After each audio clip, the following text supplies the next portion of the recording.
we're talking hockey because the Ovi watch continues. And we go to Washington now, bring in Alan May, Washington Capitals broadcaster, and say, happy holidays, Alan. It's good to see you. Happy holidays to you. It's great to see you. Yeah, awesome to see you.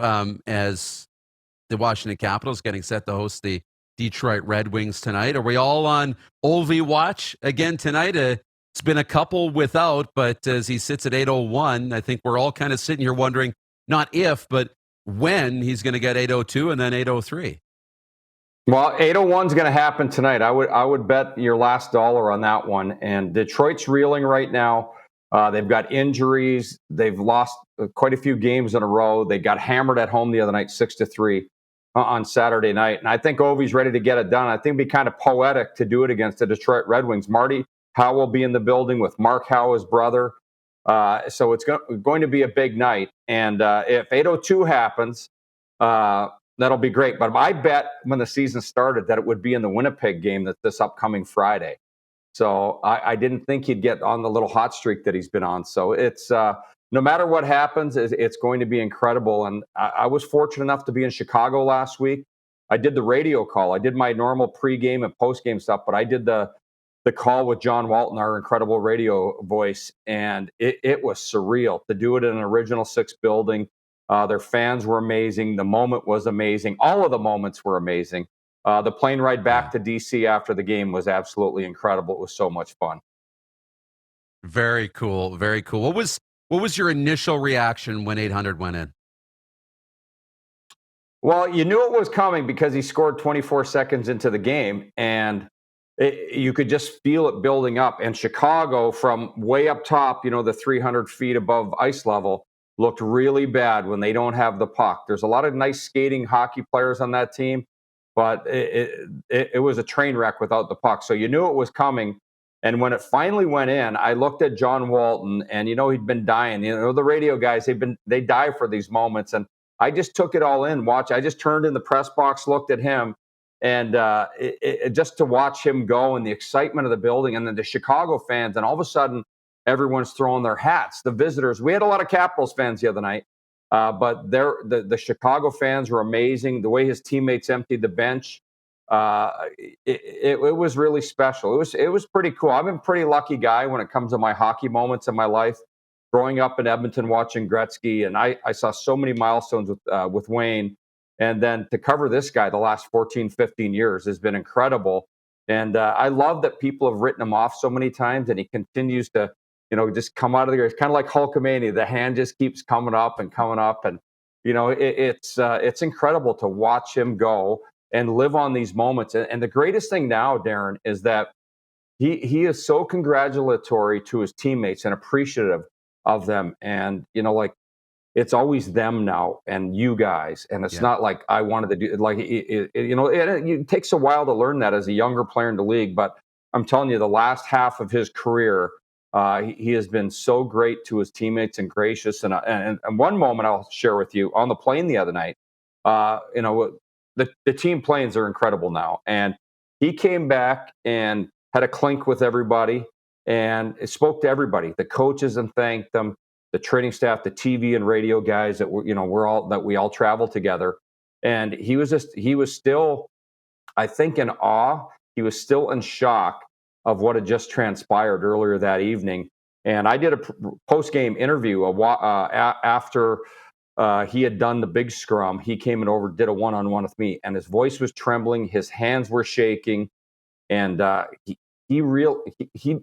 I think he really lived in the moment and felt, the presence of Gordie Howe and everything that's happening right now. To be the only third player in the National Hockey League in the history of it to get 800 goals. And I didn't think it ever happened because when he came in the league, it was a bad brand of hockey being played before that when they changed all the rules. And I didn't think guys were going to be able to get 50 and 60 goals anymore. Yeah. At what point did you think it was possible? Not just 800, but chasing down Wayne? Because it's not only possible now. Yeah. Yeah. Last season, to be, he was 36. He puts up 50 goals, and he carried the team with Evgeny Kuznetsov all last season. They had so many injuries, so many bizarre happenings with COVID and all the things, and he still found a way. And at 37 years old right now today, every team's game plan is how do we shut down Ovechkin? And people think he only scores, from that one spot, but they're not coming from there because all the penalty killers are getting over there now. They're taking the pass away, but he's starting to go to the net and score the junk. But he's figuring out ways and he's adapting. But last year, once he started rolling, it's going to happen. He's going to get there with Wayne, and it's going to be incredible. But right now, I think we're just all cherishing these moments with Gordie Howe and what's going to happen next few days. I wish it was a little bit of a spread because 800 is a really big deal. And I'm so happy that I'll be part of that call for a long time. But 801 for our guy, Joe Beninati and Craig Laughlin, our two in TV, the number 1 and 2 guy in our broadcast, they'll be in this forever. I heard them on an ESPN montage last Saturday afternoon. Sunday afternoon. We were in Winnipeg, and ESPN had the game between the Avs and the Blues, and they were talking to all the new young goal scorers about what's their favorite Ovechkin goal. And, a lot of them go back to the one where he is rolling around on the ice in Arizona. And I've got a lot more that I like way more than that one. But it was pretty cool. And our guys were on that the entire time, all over it. And it was so cool to listen to them. And they were actually sitting with me because I pulled the game up in the press box before we got started in Winnipeg. And they were in awe hearing themselves as well describe these goals and it kind of reliving all these incredible moments. Very cool. Very cool. And I think it'll be your call that it will probably live on for 800 because everybody's jumping on Chris Chelios for the television call. If you heard it, Steve Levy was on the play-by-play call on ESPN. Chelios was up in the booth, and as the goal went in, Chelios completely stole the call. So when you sit there and tell me you were looking over at the play-by-play, your partner, and letting him go and knowing what that moment meant, you've been there before. But sometimes the moment just gets away from you like it maybe did for Chelios, and it's not the worst thing either. I didn't think it was as bad as some of the broadcasters were making it out to be.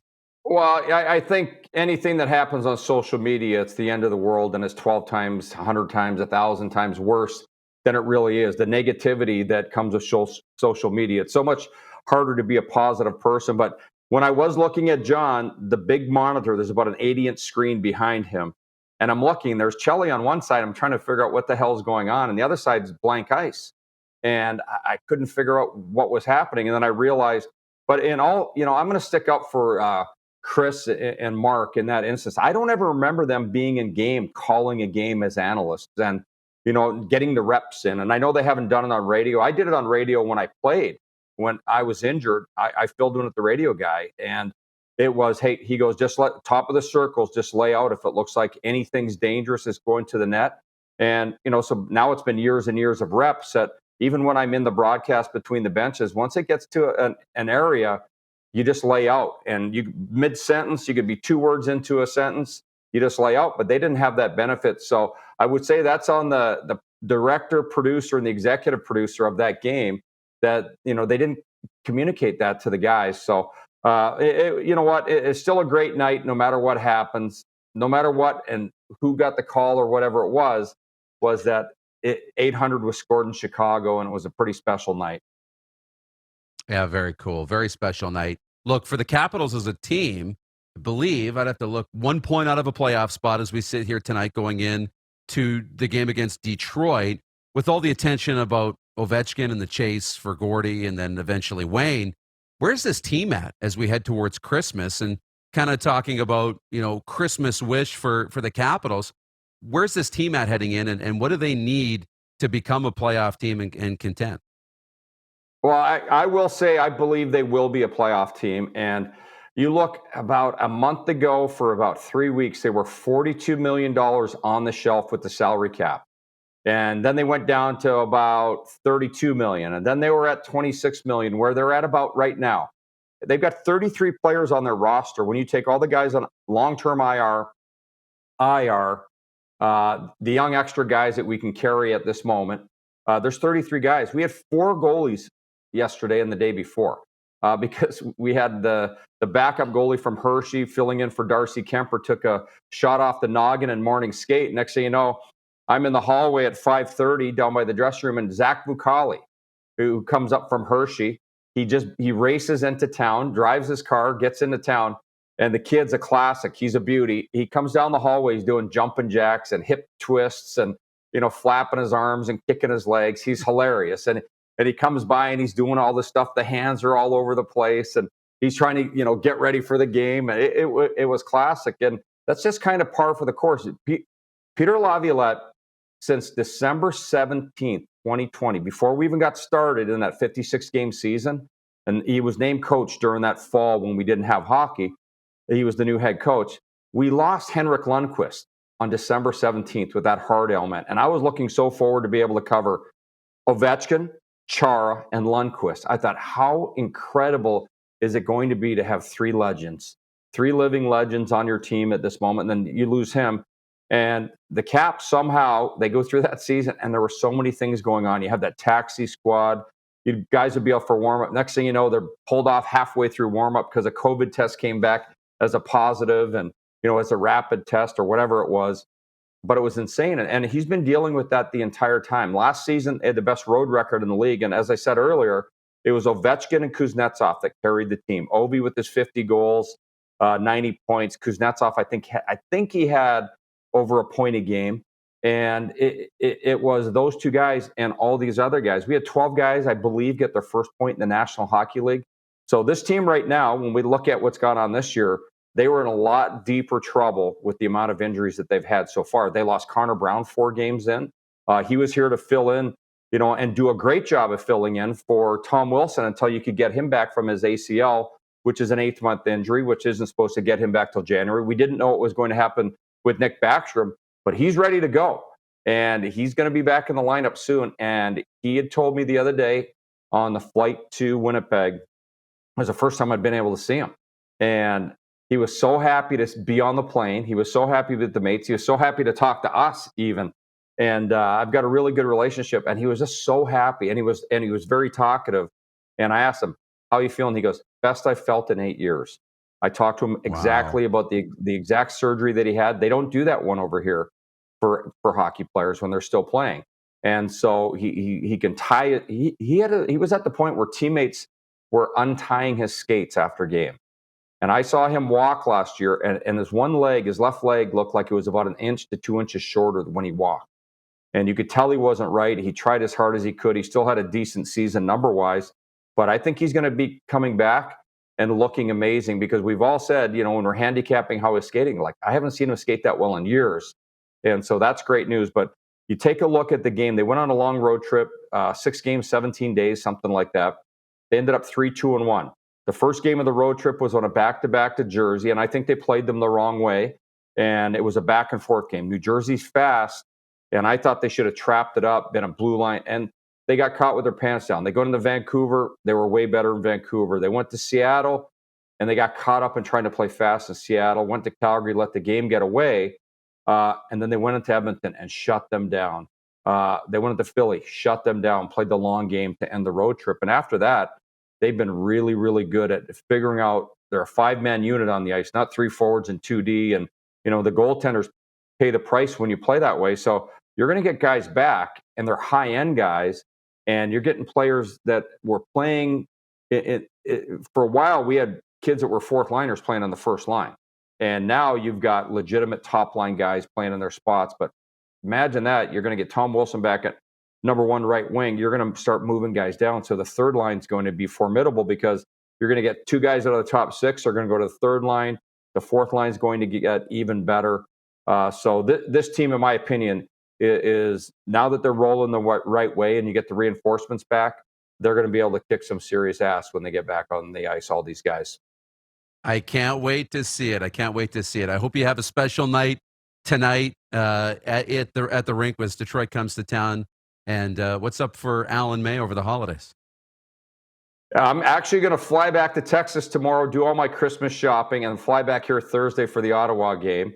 And then fly back to Texas on the 24th, come back the night of the 26th, hop on a plane to New York City at 8 a.m., go to the rink. The guys will have morning skate, check in the hotel, play the game, and then fly right back to D.C. So it's going to be a little bit of airline miles the next little while.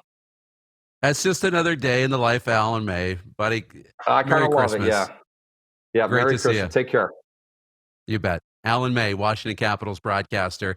and potentially history being made tonight. We'll all be watching as the Washington Capitals, excuse me, welcome in the Detroit Red Wings. Hey, everybody. Thanks for watching the RP Show on YouTube. And don't forget, we're live daily on YouTube from noon to 2 Eastern. If you like what you see, hit subscribe. And if you like the program, check around for other segments of the Rod Peterson Show here on YouTube.